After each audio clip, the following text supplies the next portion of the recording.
Mtoto akililia wembe basi mpe. Welcome to season 1, episode 1 of Secrets That Took Me to Hell and Back. It's good. It's what? It's good. It's what? If you see me, Pookie, you know you have to go grab yourself a snack or a whole meal, water or an energy drink. Come on, talk with Nama. Make sure you have people around you to hold you when you faint. And make sure those people have Bibles to support them in case they feel like fainting. Today's character is called Jada. And Jada was raised in a very, very good family. And very good, I mean very good. That type of family you'd look at and you're like, ay, banange. When my parents were playing Bano when they were young? Because Jada was raised as a princess. And her mom, she was taken care of like a queen. She says that she learned love and standards from her father because of how her father would treat her mother. Jada, your dad bought me this dress. How does it look like on me? Hey, it makes me look like a young girl. Jada, your dad came home with some flowers. Wow, take a photo. I want to post it on Facebook for my friends. Ilazima waone. Jada, I'm telling you, before you marry right. Hey, Jada, your dad bought me a car for our anniversary. I love it so much.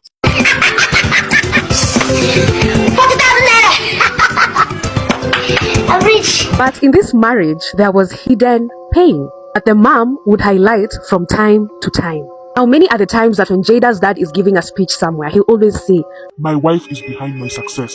Ever since I chose this woman, my life has been wonderful." Here's a backstory on how they met. Jada's dad and mom met in campus when Jada's mom was a virgin, but at this time, Jada's dad was not a virgin. Jada's dad used to tell Jada's mom, "I like you because you're pure, eh? You are the one that I will marry." While he was telling this to Jada's mom, he will still go around with other babes in campus. Jada's mom used to know that this is happening, and she would question Jada's dad, and Jada's dad would tell her that the day that you are ready to let go of your virginity is the day that we will get together or we will settle down together. But for now, I am a man and I have needs. I have to take care of those needs, and I don't want to spoil you. You are mine. You're special. We endelea for a while, and Jada's mom could not take it anymore. So she went and told Jada's dad, "I'm ready. I'm ready to let it go, and I'm ready for us to settle." At this time, Jada's mom was in third year and Jada's dad was in fourth year. So they had the she session, and the first time they had it, Jada's mom got pregnant. Not only pregnant, but pregnant with twins. The period when Jada's mom was pregnant, Jada's dad had time to clear because this happened when he was almost finishing school. So good, he graduated and he took full responsibility of the kids. When the twins were born, Jada's dad took them to their mom. Something I forgot to mention is when these two discovered that Jada's mom is pregnant, Jada's dad alimpeleka kwa mama yake for blessings, and Jada's mom did the same. So wazazi wamebariki, wakafanya harusi yao kadogo hapo because at that time they never had money. Wakaoana na wakasettle down. So when the twins were born, Jada's dad took them to their mother. And at this time, as weird as it sounds, when they were there, Jada's mom was not allowed to have a lot of contact with the kids. So if the kids are hungry, she pumps the milk, anawekea, wanapelekewa, wanakunywa, hivyo hivyo kama inahitaji kupembelezwa kidogo tu, alafu anawarudisha. Stayed at the grandmother's place for 1 week, and when they were leaving, they only left with one child because Jada's sister passed away while at the grandma's house. This is a story that her mother used to talk about with a lot of pain, but she would try to disguise it. Like, these things happen. But she also says when she was told the daughter died, although she did not even see her, she did not even attend the burial for the daughter, the room that they were kept in was smelling like iron. You know how blood smells like iron? Like that. The scent, when she was breathing, it was just smelling like iron. Like, it's like blood has been used to paint that room or something. I hope I've explained that in a good way because I was also struggling to understand. Jada's mom used to tell Jada that you are the lucky child. Let's just pray for your sister. You are the lucky child. Jada's mom used to tell Jada at that time it was a very dark period for her and the dad because they were so devastated that they lost their kid. They never knew what to do. They never had money. But as time went by, the dad alikuwa nangangana. 2 months after her twin passed, milango zao zikaanza kufunguka, which was like the universe telling them sorry for, taking your child or something. She used to use that as an example and tell Jada, you know what, now you see your dad, the way he never let grief stop him, that's the same way you should always work hard and work smart to get things in life because your dad was sad and he still made it. So as time went by, things in this family flipped upside down. That happy narrative, all of it was changed, and all it took was one night. One night, Jada's dad went for clubbing with his friends and he left his laptop at home open. Jada's mom decided, oh hey, what a perfect time to check what is going on. Don't know whether they were having issues that week or what happened because I haven't been told. I just know she checked the laptop. She found messages of Jada's dad telling women that they need to get an abortion, and when they're getting that abortion, he has a doctor for it. Not one woman, not 2 women, not 3 women, not 4 women, not 5 women, not 6 women. Messages that were going up to 2 years ago.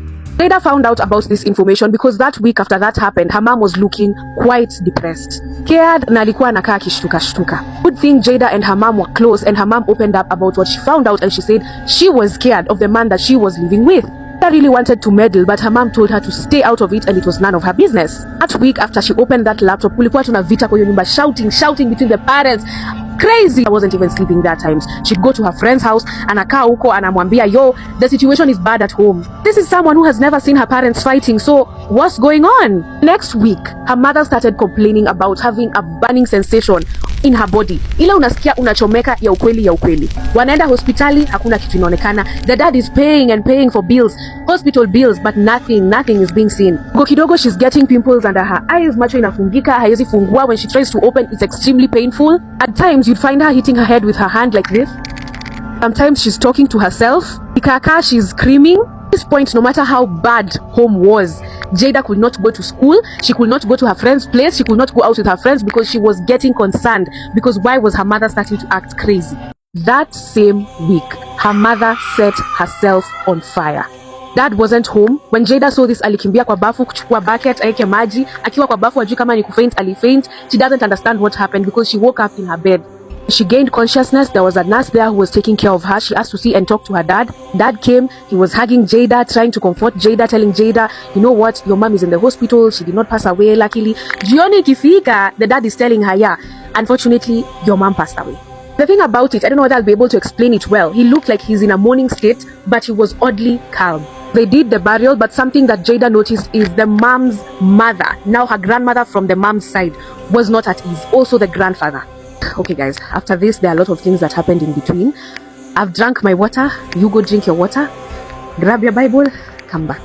So the mom passed away. Jada and her dad used to get in a lot of heated arguments because the dad used to bring women home. Today I'm seeing this one, tomorrow I'm seeing this one. When Jada asks for the reason, the dad is saying, I'm lonely. You need to understand, I am lonely. And at this time, you are in uni. I am paying a very expensive university for you. You go study, graduate. You are an adult. At this time, I don't believe I need a lot of words. That Jada got tired of this na akaamua kukimbia ushago.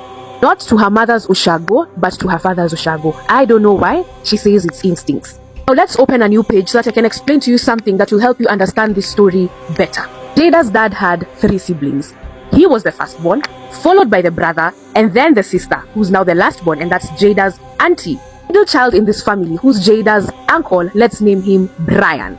Brian used to love Jada, and Jada's mom too. He never wanted to see Jada's dad karibu na yeye. Jada's dad did not like them interacting. Brian and Jada's mom, no. But Jada would feel safe with his uncle. You know that one unserious uncle that you have who shall go and you just love them because they are an absolute gem and they're funny. That was Brian. Na vile Jada alifika ushago because alienda huko even without the father knowing. The brother looked so frustrated. Now Jada's brother used to live there. Brian used to live there alone, and their ushago, see zile ushago na imagine typical, it's actually a good ushago because this guys had money. His dad used to always do shopping for this house. If there's anything lacking, ananunua. Kwao venye kuna kani kuna nyumba ya shosho kando na kuna hii sasa yenye watu wengi wanaweza lala. Since the grandmother passed away, that house has never ever been opened even for cleaning. It stays locked. Tambo Jada alikuwa anauliza mbona siwezi ingia hapa, anaambiwa it is just respect, you know, it's tradition in our family. During this is the woman mwenye alituzaa, we respect her, so we don't open that room. We leave it as it is. Apparently moving even a spoon that was left there will anger the ancestors. When Jada alifika ushago, Brian was comforting her, akimwambia ni sawa, kupoteza mama ni normal, pia mimi nilipoteza, but he looked very distressed. On top of that, he kept on telling Jada, my dear, kama unaweza hama, wewe hama, because you cannot live in a house where you saw your mother burn to death. The second night that Jada was there, she started having really scary dreams. In her dreams, she would see her mother giving birth, then someone that she doesn't know, like hajawai ona hiyo sura, comes and takes the babies and carries them away. That person carries them away. Jada would be put at the doorstep of the house, yani hapo ndani ukiingia kwa nyumba anaekwa hapo, and she would see her twin getting slammed inside a grave. You see the way you take a coin now with tupanisha chini. That grave was surrounded by really expensive cars. Yani you just smell money like After the grave imemalizwa kufunikwa na mchanga, she would hear people celebrating. And after the cars left, after there was no one there, you would see blood coming out of the grave. This is not a dream that she had once, twice, or thrice. So she decided to go and tell Brian that, oh my God, Brian, I think this place is giving me trauma because my mom once told me nishai poteza a twin, a sister. And after she told Brian, Brian told her, I've also been having dreams with your mother and she wants me to take you by the river. In my dreams, she screams and says, watachukua pia huyo mtoto wangu mwingine, mtoe huko. She also keeps on showing the river. So when Brian took Jada by the river, they found bloody clothes. Brian akamwambia ni nini? Talk to those clothes and then take them, twende nyumbani, and you bury them. When they were by the river, Jada says that she felt her mom's presence in such a strong way. But she said she felt like the mom was sad and scared. So the uncle told her, whatever you feel like you will hear here, usijaribu kurespond, wewe tu sikia, feel, and let's walk. Because I promise you, what you are feeling is not real. Like there is a spirit mimicking your mother. So later when walifika home, Jada began crying, and she says she was crying because there was such a heavy feeling in her heart. It was that one for her mom passing away, but this other one she could not explain it. Kaka out of curiosity, because who wouldn't be curious about such a thing? Later that night, the uncle went out and he came back home very drunk. And he came back home shouting, Jada, mama yako hatanimaliza, wangu animalize, alafu wako hataki kunimaliza, aje. Started saying, mimi sijaanza kuwa mtukutu juzi, nilianza kitambo na hata mama yangu hakuniweza, natoka na randa na lewa, tunaenda kwa mto, tunaogelea, tunafanya kila kitu, so hamtanimaliza kwa hii familia, juu nilikataa kukua kama nyinyi. He started saying when he went to the river one night to swim when he was drunk, because apparently that is something he loved doing. He found his mother there, but alimpata akitoka kwa maji. And when she was coming out of that water, she wasn't wet, abeg, what is that? At this time, the mother had only given birth to Brian and Jada's dad being the firstborn. In Brian's life, and also Jada's dad confirmed this when they were young, they have never seen the dad, even a macho kuona the dad, never. And they have never seen their mom walking around with any man at all in that village. And the mom was rich. She never had to do much work. People would just come gift her, send her money, gifts from people, even random people. At times the mom would sit down, talk to herself, and she'd look like she's actually talking to someone. There's a time the sister, who's Brian's sister, the last born now, auntie to Jada, came home crying to Brian, saying that all relationships that she's had, zote zinaendanga vibaya tena sana. Opportunities come to her easily, but relationships, no. Jada's auntie, this is Brian's sister, told Brian that she has been having sexual dreams with an extremely beautiful man for the longest time. But to get a man to bed with her, shida. Anytime it almost happens, she'd get extremely scared out of nowhere. When she gets all lovey-dovey and extremely attached to the man that she was seeing at the time, something tragic happens to the man. Death being the worst, but mostly it would be losing property, and her she would be gaining. When they lose, suddenly milango zake zinafunguka. So Brian told the sister that our grandma used to have a spiritual husband, and right now you're the one who has that spiritual husband. Because the day that Brian found the mother by the river, the mother told him, today it's like you've seen me naked and I will never forgive you. This point kila kitu ilikuwa too hectic for Jada, so 2 days later she left Ushago and went back home. When she went back home, she found her father with another young lady in the house. Told the dad what the uncle told him when he was drunk. The dad smashed her phone, slapped her, akamskuma, and he started throwing insults saying, you won't bring me boring stories and rumors from that useless man who stays there and does nothing with his life. As time passed by, the uncle died from acute leukemia. As for now, where Jada is in life, she drinks a lot because she still lives in that house.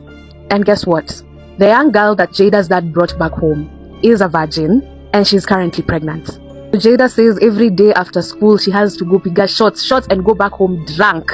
People assume, oh, you are rich, you have daddy's money, it will take care of you in the future. He tried asking the auntie about it. The auntie said that is a lie, leave your uncle alone. But she still has that sick gut feeling. Her heart is always heavy. She resents people so much. Not out of, oh my God, no, I don't want to hang out with you, but because she's scared. Mom still visits her from time to time in her dreams. And all the time akiamka from hiyo ndoto anamkanga akiwa extremely scared. I hope I narrated this story in a way that you guys understand. To be honest, when I was reading it, I felt extremely scared. I'm still scared, not gonna lie. Crazy how some weird things happen and we will dismiss them just because we haven't experienced them. Anyways guys, bye, and I love you so much. See you on season 1 episode 2. Post episode 2 on Spotify tomorrow. On Wednesday we'll post the next one on YouTube, then come back to TikTok. I think that rotation is healthy because now we are on all platforms.